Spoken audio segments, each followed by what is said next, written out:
Halo para investor wawasan cerdas, selamat datang kembali. Coba deh kita lihat sekeliling. Mall-mall selalu kelihatan rame, kafe-kafe juga selalu penuh. Kelihatannya ekonomi kita baik-baik aja kan? Tapi hati-hati, kalau cuma itu yang jadi patokan, bisa jadi Anda sedang mengabaikan sebuah bom waktu yang mengancam langsung nilai portofolio saham Anda. Nah, sebelum kita bongkar datanya lebih di dalam, pastikan Anda sudah klik like, share, dan subscribe ya. Dukungan Anda ini penting banget biar kami bisa terus menyajikan analisis tajam seperti ini, membongkar realita di balik narasi pasar yang seringkali, ya, bisa menyesatkan. Pemandangan sehari-hari itu memang bisa menipu loh. Pertanyaan paling krusial buat kita sebagai investor adalah, kita ini sedang bertaruh pada sebuah narasi yang indah atau pada realita data yang sesungguhnya? Karena terus terang, keduanya ini menceritakan kisah yang sangat-sangat berbeda. Oke, kita masuk ke bagian pertama, mitos ekonomi yang menyesatkan. Yuk kita bedah kenapa pemandangan kafe yang rame itu justru sebuah ilusi yang berbahaya, dan ini kita dasarkan pada data dari Social Media Listening Report 2026 oleh Databox Kata Data. Oke, langsung aja ya ke intinya. Fondasi ekonomi kita, yaitu kelas menengah, itu lagi retak. Ini bukan lagi sekedar isu sosial yang kita baca di berita, ini adalah red flag besar, peringatan langsung bagi valuasi saham-saham konsumer, retail, perbankan, dan properti yang mungkin lagi ada di portofolio Anda sekarang. Bagian 2, data pahit, jutaan orang tergelincir. Lupakan dulu deh semua narasi pertumbuhan ekonomi yang bombastis. Ingat prinsip ini, dalam investasi, narasi itu bisa dibentuk, bisa dimanipulasi, tapi angka itu nggak pernah bohong. Mari kita lihat langsung datanya. Proporsi kelas menengah di Indonesia itu anjlok.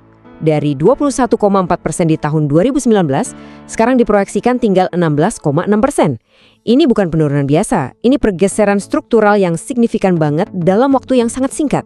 Kalau kita lihat dalam angka absolut, ini jauh lebih bikin kaget. Penurunan persentase tadi itu setara dengan hilangnya 10,6 juta orang dari kelas menengah. Coba bayangin, itu hampir setara dengan seluruh populasi Jakarta yang seolah-olah lenyap dari kelompok konsumen paling produktif di negeri ini. Pertanyaan besarnya, kemana mereka semua pergi? Jawabannya, mereka nggak menghilang, tapi mereka turun kelas. Mereka tergelincir ke kelompok yang disebut calon kelas menengah. Sebuah kelompok dengan daya beli yang jauh lebih rendah dan yang paling penting, jauh lebih rentan terhadap guncangan ekonomi. Dan inilah puncaknya. Sekarang mayoritas penduduk kita, 50,4% atau sekitar 142 juta orang, ada di kelompok rentan ini. Buat kita sebagai investor, ini artinya apa? Artinya basis konsumen Anda jadi jauh lebih sensitif sama harga, nggak loyal lagi sama merek-merek premium, dan sangat tidak stabil. Kita lanjut ke bagian 3, otopsi dompet kelas menengah.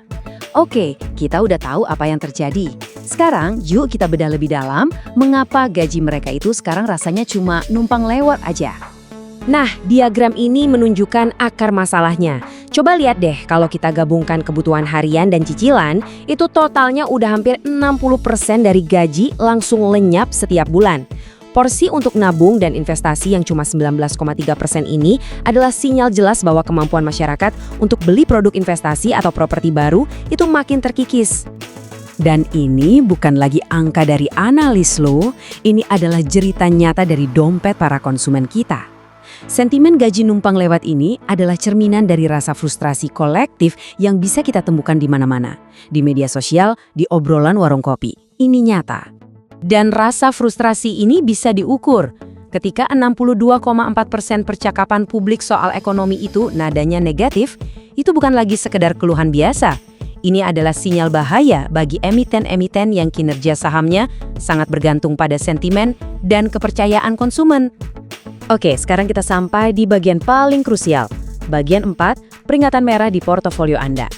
Ini adalah bagian terpenting, yaitu bagaimana semua data tadi bisa berdampak langsung dan terukur pada nilai saham yang sedang Anda pegang saat ini.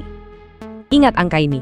Lebih dari separuh PDB Indonesia, atau tepatnya 54,25%, itu digerakkan oleh konsumsi rumah tangga. Artinya, ya gampang aja, kesehatan dompet masyarakat itu adalah kesehatan pasar modal kita. Sesimpel itu. Dan sayangnya, mesin itu sekarang lagi batuk-batuk. Pertumbuhan konsumsi kita itu macet di bawah 5% selama 2 tahun berturut-turut. Ini menunjukkan ada jurang yang lebar banget antara narasi pertumbuhan PDB yang sering kita dengar di media dengan realita daya beli masyarakat yang sebenarnya. Nah, inilah terjemahan praktisnya buat portofolio Anda. Punya saham properti? Hati-hati, karena makin sedikit orang yang mampu nyicil KPR. Punya saham retail? Awas, SSSG atau Same Store Sales Growth bisa melambat karena orang lebih banyak window shopping daripada belanja. Punya saham perbankan? Waspadai bom waktu NPL dari kredit konsumer yang mulai macet. Ini semua adalah risiko nyata. Oke, cukup dengan kabar buruknya. Sekarang bagian kelima, meracik ulang strategi investor Anda. Pertanyaannya, gimana caranya kita sebagai investor visioner bisa menavigasi realitas baru ini dan bahkan mungkin menemukan peluang? Sudah waktunya kita rebalance portofolio. Ada 3 langkah konkret yang bisa langsung Anda lakukan. Pertama, evaluasi dan kurangi bobot saham di sektor retail premium atau yang menjual barang-barang non-esensial. Kedua, alihkan fokus Anda ke sektor defensif. Cari emiten yang menawarkan produk value for money yang menyasar 142 juta orang di kelas rentan tadi. Ketiga, pantau dengan sangat cermat metrik kunci seperti rasio NPL di laporan keuangan bank dan multi-finance setiap kuartal. Pada akhirnya, pasar itu akan memisahkan 2 jenis investor. Ada investor amatir yang cuma ikut-ikutan narasi makro dan ilusi gaya hidup di media sosial, dan ada investor visioner yang menganalisis data real dari dompet konsumen. Pertanyaan pentingnya, Anda berada di sisi yang mana? Jadi inilah pelajaran terpentingnya. Lupakan sejenak narasi besar soal PDB atau target indeks yang muluk-muluk. Realitas tertinggi yang akan menggerakkan pasar ke depan adalah apa yang sebenarnya terjadi di dalam dompet konsumen. Titik. Terima kasih sudah menyimak analisis mendalam ini. Di pembahasan selanjutnya, kita akan kupas lebih tajam lagi soal fenomena terjebak di tengah. Kita akan bedah habis soal gaji yang nanggung, krisis kemampuan beli rumah, dan bagaimana ini jadi ancaman tersembunyi yang sangat spesifik bagi emiten-emiten properti di portofolio Anda. Pastikan Anda nggak ketinggalan ya. Sampai jumpa. Oke, para investor, kumpul dulu sini. Saya tahu kok, kerjaan Anda menganalisis pasar saham, baca laporan keuangan, bolak-balik niat grafik, itu semua butuh kerja keras yang luar biasa. Riset Anda itu udah keren banget. Tapi, gimana kalau saya bilang ada satu data super penting yang mungkin aja kelewat dari radar Anda? Sebuah data yang gak bakal Anda temuin di laporan keuangan emiten manapun, tapi suaranya paling kenceng justru di media sosial. Pasti sering banget lihat yang kayak gini nih kan? Keluhan-keluhan soal gaji yang rasanya cuma numpang lewat, atau mimpi punya rumah sendiri yang kok kayaknya makin jauh dari jangkauan. Ya, buat banyak orang, ini mungkin cuma curhatan biasa. Tapi buat seorang investor yang jeli, ini adalah bisikan dari pasar. Pertanyaannya, kita dengerin nggak bisikan ini? Karena gini, kumpulan curhatan ini tuh bukan sekedar noise atau kebisikan di media sosial. Anggap aja ini sinyal. Data mentah yang harganya nggak ternilai. Yang sebenarnya adalah, ya bisa dibilang bom waktu yang lagi berdetak di dalam portofolio saham, properti, dan perbankan Anda. Yuk kita bedah bareng-bareng fenomena ini yang kita sebut the missing middle, atau gampangnya kelompok yang terjebak di tengah. Mereka inilah target pasar utama buat banyak banget perusahaan, mesin penggerak konsumsi yang sayangnya sekarang mesinnya mulai batuk-batuk. Jadi siapa sih mereka ini sebenarnya? Menurut laporan social media listening dari Kata Data, the missing middle ini adalah orang-orang dengan pengeluaran per kapita per bulan antara 2,13 juta rupiah sampai 10,35 juta rupiah. Kalau di atas kertas di teori, wah mereka ini kelas menengah yang solid. Tapi kan kenyataan di lapangan seringkali jauh lebih rumit dari teori. Nah, ini dia jebakan utamanya. Dilema mereka tuh di sini.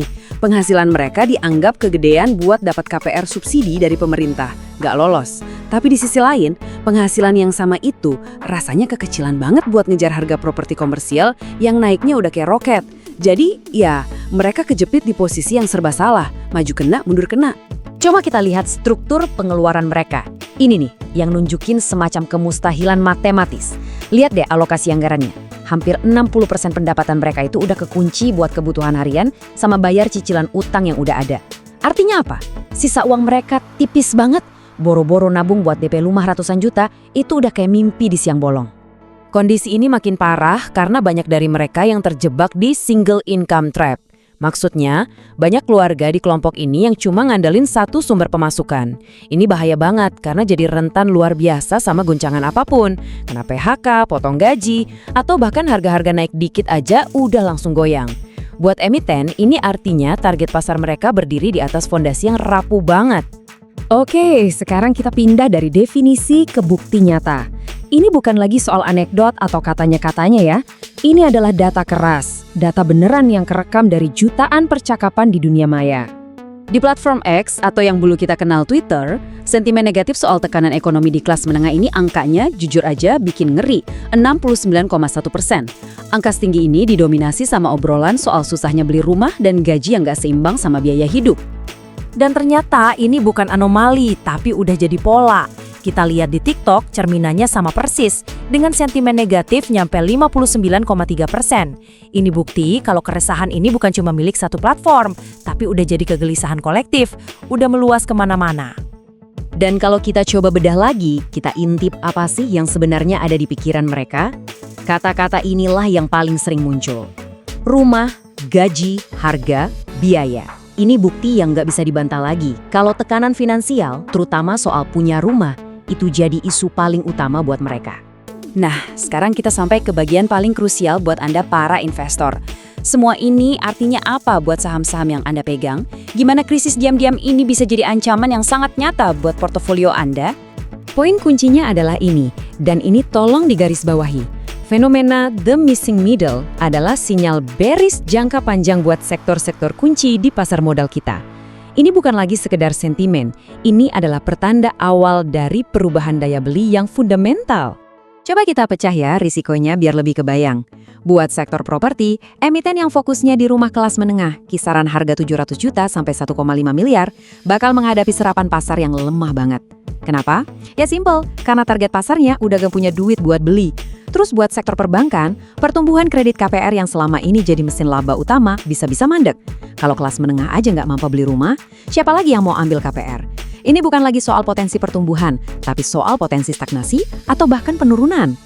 Oke, setelah tahu realita pahit ini, terus sebagai investor cerdas, kita mesti gimana dong? Nah, sekarang mari kita lihat gimana cara kita memasukkan faktor ini ke dalam strategi dan valuasi kita. Pertama, coba deh analisis ulang saham properti di portofolio Anda. Mungkin ini saatnya buat ngelirik emiten yang portofolionya banyak proyek terjangkau atau yang model bisnisnya kuat di pendapatan berulang, kayak sewa. Kedua, cermati lagi saham perbankan. Pertanyakan lagi, apa proyeksi pertumbuhan laba dari bank yang sangat bergantung ke KPR itu masih realistis? Dan yang paling penting, tanyain ini ke diri sendiri, valuasi saham yang saya buat sekarang, apa sudah memperhitungkan daya beli target pasarnya yang lagi turun? Pesan utamanya sebenarnya sederhana, tapi ini kuat banget. Jangan sampai kita buta sama realita isi dompet target pasar kita. Karena data di lapangan seringkali menceritakan kisah yang sangat berbeda dari proyeksi optimis di atas kertas. Dan semua ini membawa kita ke satu pertanyaan besar. Pertanyaan fundamental buat setiap investor di Indonesia. Data makroekonomi kita kelihatannya bagus, meroket. Tapi kok di level mikro, isi dompet target pasar Anda malah makin terasa kosong? Nah, inilah paradoks yang akan kita bedah tuntas di analisis selanjutnya. Halo para investor cerdas, selamat datang kembali. Di pasar yang penuh dengan informasi simpang siur, kemampuan kita untuk melihat apa yang sebenarnya terjadi di balik berita utama itu adalah kunci. Nah, hari ini kita akan bongkar habis-habisan sebuah realita ekonomi yang mungkin nggak kelihatan di angka-angka makro yang kinclong, dan bagaimana ini bisa jadi petunjuk penting buat portofolio Anda.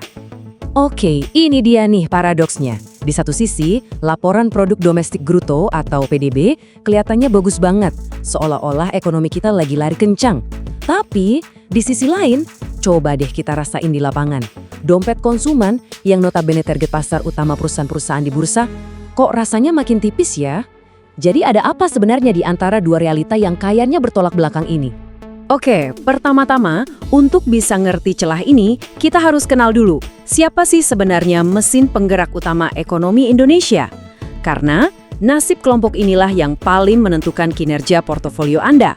Apalagi kalau Anda banyak berinvestasi di saham-saham konsumsi, retail, atau perbankan. Coba deh perhatiin angka ini, 54,25%. Ini bukan cuma statistik biasa loh, ini adalah porsi raksasa dari ekonomi kita yang digerakkan oleh konsumsi rumah tangga. Dan siapa motor di balik angka segede ini? Jawabannya, kelas menengah. Merekalah jantung yang memompa darah ke seluruh perekonomian kita. Nah, analogi ini pas banget buat ngegambarin peran ganda mereka. Mereka itu bukan cuma pelanggan utama yang beli produk dan jasa dari perusahaan yang sahamnya kita pegang, tapi mereka juga bisa dibilang investor utama bagi negara lewat pajak yang mereka bayar. Jadi kesehatan finansial mereka itu ya taruhannya keberlangsungan ekonomi kita semua. Tapi ya disinilah ironisnya. Walaupun peran mereka itu krusial banget, kelompok ini sering disebut pahlawan tanpa tanda jasa. Kenapa gitu? Karena mereka ini posisinya terjepit. Mereka berada di bawah tekanan struktural yang luar biasa, yang bikin kondisi ekonomi mereka tuh rentan banget, meskipun secara data mereka nggak masuk kategori miskin. Sekarang yuk kita coba geser sebentar dari data makro yang gede-gede itu, dan kita lihat realita mikronya. Gimana sih tekanan ini benar-benar terasa di dompet konsumen sehari-hari? Jadi di satu sisi ada yang namanya beban struktural. Rasanya tuh bayar pajak gede, tapi kok jaring pengaman sosial yang didapat nggak sepadan ya? Nah, di sisi lain, ada bom waktu finansial yang jujur aja bikin was-was, biaya kesehatan. Ada ketakutan yang nyata banget kalau satu kali aja ada anggota keluarga yang butuh perawatan medis besar, stabilitas keuangan satu keluarga bisa langsung ambruk. Dan rasa cemas ini tuh udah nggak bisa dipendem lagi. Di zaman sekarang, di dunia digital, semuanya tumpah ruah dan jadi omongan publik yang sangat kencang. Yuk kita lihat buktinya. Angka ini, wow, ngomongnya kenceng banget. Dari analisis sentimen di media sosial, kelihatan jelas kalau perasaan negatif itu mendominasi sampai 62,4%. Jauh banget kalau dibandingin sama sentimen yang positif. Ini cerminan langsung dari frustrasi yang dirasakan di level akar rumput. Dan ini bukan sekedar ngeluh ngalor ngidul ya. Kekhawatirannya tuh spesifik banget, berpusat pada 3 pilar utama stabilitas ekonomi. Makin susahnya punya rumah, harga kebutuhan pokok yang terus naik, dan gaji yang rasanya jalan di tempat sementara inflasi terus lari. Nah, ini poin paling pentingnya. Sentimen negatif yang dominan ini bukanlah marah-marah nggak jelas atau keluhan tanpa dasar. Para ahli menyebutnya negative concern. Ini adalah sebuah kekhawatiran yang logis, yang rasional dari sekelompok masyarakat yang sadar betul kalau stabilitas ekonomi mereka itu ada di ujung tanduk. Satu guncangan kecil aja bisa fatal akibatnya. Terus, sebagai investor kita mesti gimana dong? Gimana caranya kita menavigasi portofolio kita di saat ada jurang yang begitu lebar antara angka makro yang indah sama realita mikro yang sulit ini?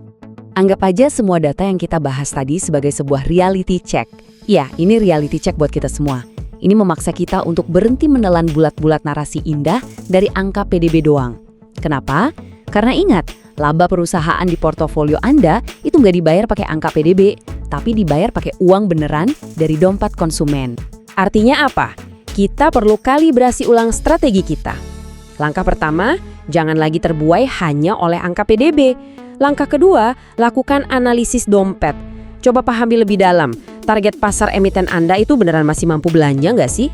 Dan langkah ketiga, mungkin ini saat yang tepat untuk mempertimbangkan alokasi ulang.